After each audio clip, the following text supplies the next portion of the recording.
You know, man, at first when I first saw the interaction, I was like, oh, this is gonna be like a motherly son type relationship. Then it was like, oh, well, I never touched my mom like that. And then it just started getting more and more weird from there. Cause they was kissing. Well, They was kissing. That's the least of what they was doing. Oh yeah. But they ain't really do that. But the kissing was real. I'm talking about in real life. You know what I'm saying?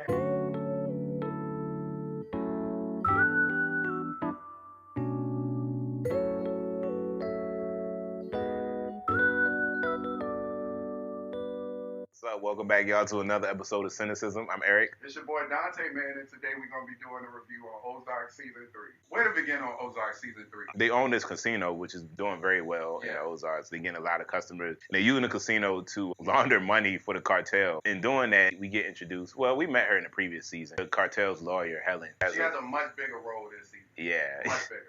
Yeah. Right. She has a daughter who she pretty much tries to shield from everything, all of her dirty dealings. She doesn't have her daughter filled in on any of that the way that Marty and Wendy do. They're currently going through therapy, not even legit therapy, because we learned that Marty is paying the therapist off to like take his side and pretty much coax Wendy into seeing his point of view. That therapist was so funny, man. She, oh man, that was one of my favorite characters this season. What an unfortunate soul. That bitch bought a McLaren. She pulled up in a McLaren. How much was he? Like, hey, Marty. Right. I'm like, bitch, is that a McLaren? It's like a boat casino? It's a boat casino? Kinda, I guess. It's on the water. Yeah, it's a casino that sits on the water. Shit sound like something off SpongeBob, bro.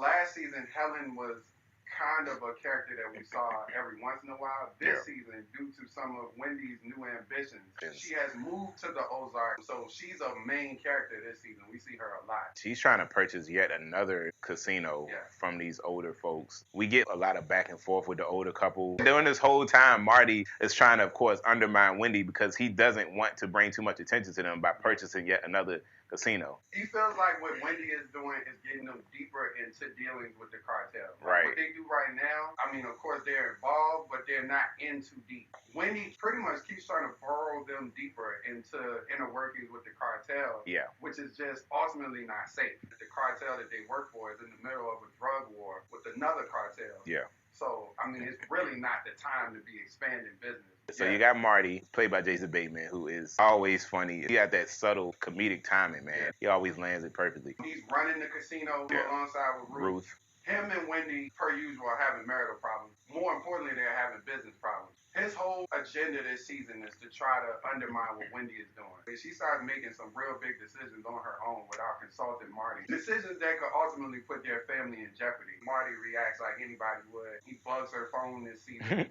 Plays like anybody would. Right. What do you mean?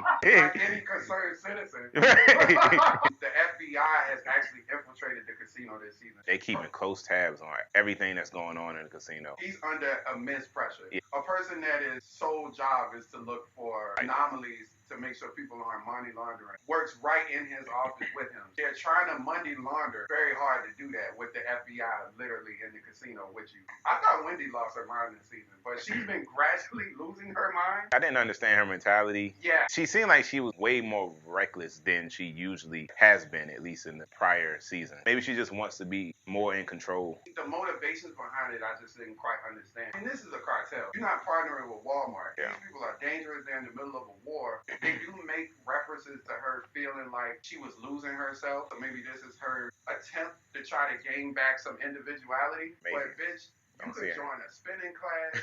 Like, there are much safer ways to do this. Yeah, you got Jonah and Charlotte, who, of course, became aware of their parents', I guess, profession, we gonna call it. I really liked them this season. I thought they were moving smart. They were trying to play it safe with everybody they came in contact with, not letting people know what their parents did. If there was any suspicion, they would always, like, divert it. They become almost, in a lot of ways, little versions of their parents. Yeah. Jonah is a little Marty, and then Charlotte is a little Wendy. Usually in shows like this, kids get on my nerves, but they were actually utilized well, I think, in this show. They were initially getting on my nerves. So in this season? No. Oh yeah, like in prior seasons, right? Yeah. They were those kids that were annoying. Oh yeah, of course. Like now they know the game. Exactly. They've accepted their circumstances. And they even trying to contribute now. Exactly. Like Jonah keep coming up with all these like genius ideas on how to like improve their processes. I thought that was dope. Charlotte is actually working directly under Wendy. She's like her assistant. I love that the kids are incorporated. It's fucked up to say that. Right. But I do like that it's become like a family affair. And of course the other recurring, I guess, main characters we got are Ruth. She's pretty much Marty's second in command at the casino. Ruth is my favorite character on the show. Ruth is a trip, man. She has been my favorite character since almost the start. She keep it 1,000 no matter what. The way she be talking to people, specifically Frank Jr. Oh yeah. Like, are you fucking retarded? Can you get your little pecker down to the drop, please? Can you handle that? I was like, damn, man, no wonder you hit her with the Kamehameha. Like, she has a lot of revelations this season. She's such a boss, man. She's been running majority of Marty's fronts for a while now. She ran the strip club. Her running the casino is great. Strip club. Yeah, like I just like to see Ruth out here bossed up. Her and Wyatt still have their friction. Yeah. Because it was revealed in previous seasons that she was responsible for his father's death. I feel like they kind of resolved by the end of this season. They were better by the end of the season than they had started off in this season. Absolutely. So speaking of which, we got Wyatt. Yeah, Wyatt, Ruth's cousin, right? Ruth's cousin. He was out here living wild this season. When we first see him, when he just up in somebody's house, I was like, oh, this man living nice. Like, we come to find out he up in somebody else's house cleaning up and shit. Like, he lived there. He's still trying to find his way, find his footing. He's coping with the loss of his family members. Yeah. He just seemed like he just wandering at the beginning. He got locked up. For what? Oh, for the house. Yeah. Diane, who is the heroin dealer. Yeah, they got the whole, they were the owners of this huge poppy field. She's crazy. She's displayed that in many ways in the previous season. Oh, yeah. But she ends up bailing him out. Then she offers him work. He starts to live on the ranch with her, and then it got weird. Yeah, she offers him one of her like homes on the ranch, too, that he can stay in that's like not occupied. He starts staying there, then eventually he moves into her house. I had a feeling. Yeah, me too, but it's like you ain't want to be right. The type of conversations they were having, just the intimacy of it. Yes, intimacy. I was like, okay, this could be very well a grand. I held out as long as I could. It's like they hugged and the hug just lingered. Oh, yeah. And I said, uh-oh. There's a certain time limit for hugs when it comes to your certain relationships. It gets to a point where you reach that threshold and you're like, you know what? Somebody got let go. This is taking too long. Right. I was just thinking about that, just the actors themselves. I was thinking about the actual people. I was like, man, I wonder how uncomfortable this was for them. That woman is literally old enough to be his grandmother. I checked the ages. Like, she like damn near 70 years old, bro. That's what I'm saying, bro. That boy had to feel strange. They actually had to do that. Right, that's what I'm saying. The sex was fictitious.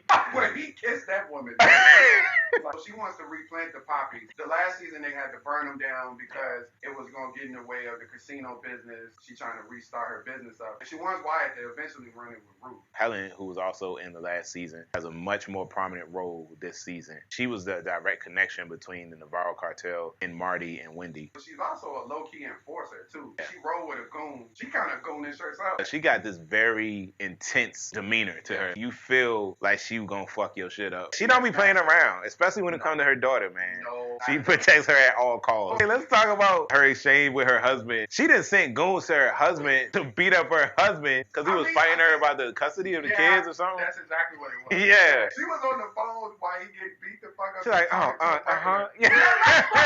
Yeah, they're doing great. She cold-blooded, boy.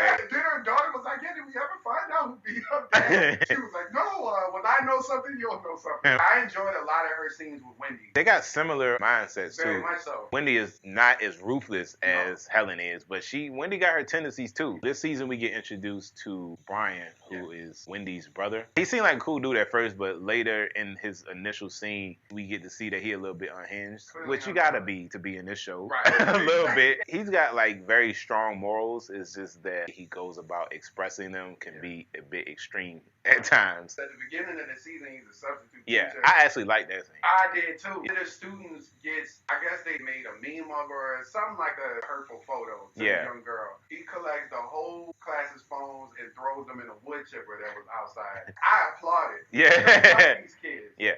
Kids can be, man, kids are cold, bro. Yeah, of course. that was an extreme measure to take. Yeah. But I wasn't mad at that. And we learned later in the season that he actually is bipolar. That plays an integral part in the rest of this season. That's a plot point. Him and Ruth formed a relationship. She couldn't really stand him at first, but she softened up to him, and then they started like a relationship together through the course of this season. Throughout this season, he starts learning about certain things that his sister and brother-in-law have done. That might be the realest reaction that on the show yet. Yeah. I feel like the kids didn't even react in that manner. Right. He reacted like we would probably react if my friend was to tell me that they was in a cartel. Yeah. He went crazy. Like, The catalyst to all of that, because he was handling it well until he stopped taking his medication. And that's when things start spiraling out of control. And the main reason he did that was because of his relationship with Ruth. The medication caused him, I guess, to have some kind of erectile dysfunction or something.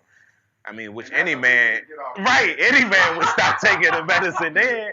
Throw them bitches in the fucking garbage. Toss them bitches out the window. I guess one of the biggest scenes when he approached the family during it was a charity. That's what it was. It was a charity at the casino. He came up there causing a scene, man, getting all loud and asking Wendy all these crazy questions around all of their guests. And they punched Marty in the face. He had to get taken away. Yeah. They had to put him in the goddamn psychiatric facility. Yeah. They find out he get out. He goes and approaches Helen at her home about all of the illegal shit they've been doing in front of her daughter. And we already told you how she feels about her daughter learning any of this. Like, as soon as he left after that, and you could just see it in her face, she was like, well, I got to kill this man. And then we got Special Agent Maya Miller. Yep, I like her a lot. You know, I liked her too. She was a good character, man. She was also one of those moral characters, always trying to do the right thing. I think this is what happens when you make a correct character like that well. Her character motivations to do what was right. It just didn't seem so contrived. It was way more realistic. I understood where she was coming from. She genuinely seemed to care about him and his circumstances. Yeah, she didn't want him to go to jail. No. Honestly. She was offering a way for him to work with her as a member of the FBI. Right. She knows that they're guilty of doing everything that she's accusing of. The problem is, because Marty's so smart, they don't have any kind of physical evidence to prove it. You know what was funny as hell when she was like, so when you were down in Mexico, like she knows 100% that he was in Mexico. And she would not let him bullshit her, bro. So when you got kidnapped and taken to Mexico, he just be like, I don't know what you're talking about. It's like she keeps casually saying it and just trying to and then he just keep casually denying it. He got Frank Jr. He got a pretty small role. He's another loose cannon. He's just doing stupid shit. Yeah. And he butts head with Ruth a few times during this season. He ends up beating the shit out of her at one point. Marty and Wendy talked to Frank Sr., his father, about this. And nothing really seems to get done about it because they have a very sensitive relationship that they can't compromise. And then it gets to Diane because Ruth talked to Wyatt. And Diane really don't need too much of a reason. Oh yeah, she already crazy and violent, has violent tendencies. Yeah. She went to go see that man with a shotgun, blew his whole shit off in the whip. Oh my God. I couldn't believe that. Bitch, just shoot me dead. Right. Like, if he's still alive, I feel worse. Ooh. His member, his unit, that shit gone. You know what happened to thing when you shoot them with shotguns? They fucking explode. Okay? Like you said, just kill me, bro. There's no chance that can be reattached in no way, shape, or form. What? What's gonna get reattached? What the fuck do you want us to do with this? Sir, we found confetti in the driver's seat. All right, some key moments. It was some big ones. It's a lot of them. Wendy and Brian's relationship. I like their relationship. I understand that he was getting in the way of a lot of shit. So for that reason, he was kind of getting on my nerves. Yes. But he was reacting realistically, especially for somebody that has like a certain mental condition. So I couldn't even be that mad at him, man. I kind of felt bad for him. Yeah. I wish he would have just got out of there. Well, he's dead. Everybody knows that. There's no secret if you watch this season. I didn't want to believe that it actually happened. I thought that maybe she just sent him away or something. My initial reaction was that he had a shootout with dudes. There was a scene where he went into a Walmart. They were sleeping in a Walmart parking lot. Well, a knockoff Walmart. He went into the Walmart. I assumed that maybe he had went in there and got a gun or something. From Brian telling Helen's daughter, lead to, of course, Helen wanted to take him out. She sees him not only as a risk to to hurt her family, but a risk to the whole operation in general. Puts the hit out on him to get him murdered. Wendy takes him almost cross country to try to find somewhere where she could take him where he could be safe. Throughout them on the trip making stops, he keeps spilling the beans on the cartel and things like that. So it becomes painfully clear that he is going to be a risk no matter what. That's it. He either got to leave or he got to be killed. We got to talk about Helen, man. Oh my God. The ultimate ending of this season kind of caught me off guard. I cannot lie. I didn't. Which was Helen's death. And it happened at the very end of the season. Even though Helen was somewhat of a villain in this season, you understood why she was doing the thing that she was doing. Shit just kept getting more and more convoluted. And ultimately, all she wanted to do was continue running the operation and protect her daughter. That's really all she wanted to do. I didn't understand why they killed her, personally. If anybody should have died, honestly, it should have been Wendy. Helen has been a loyal employee. Whenever there's an issue that has come up, she be trying to resolve shit at the lowest possible level. Really be trying to avoid having anything go to Navarro. They allude to the fact that Marty and Wendy had somehow ended the war, the drug war. That's a big thing, don't get me wrong. That's a huge thing, actually. It's like when you've had this employee for this long that's done so much more, and these new people are shaping. They're the ones causing all the risks. He don't look like the type that explains himself. Right. Pros first. This show, per usual, is just a phenomenal cast. It's just not predictable. You know, it's true. They do a good job of creating proper twists and turns that keep you guessing. The stakes are high, but it's also the character inner workings. It's so much stuff going on. They add so much to your plate. You end up feeling like you in this bitch with them. I be nervous like I'm working for the cartel. Right.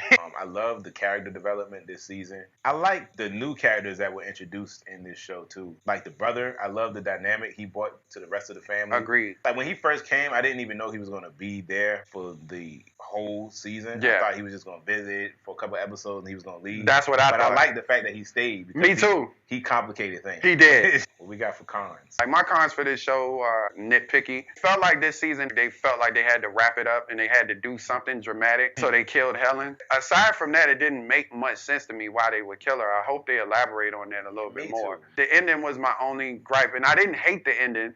I just didn't think that Helen should die given the circumstances. I guess my only real issue was the relationship between Wyatt and Diane, and it's nothing to do with the actors. Man, ages. But it's the it was just yucky.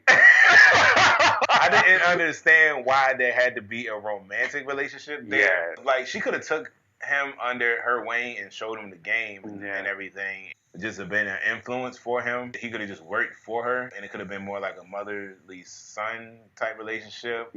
That's just an opinion, like you said. That's just nitpicking at this point, because there's not a whole lot of things I can say that I saw that were wrong. All in all, what are you going to give Ozark Season 3? I love this season, man. This is one of my favorite shows. I say I would probably give Ozark Season 3 a 8.5. That's exactly what I was going to give. Like, I enjoyed a lot of key moments and aspects of this season.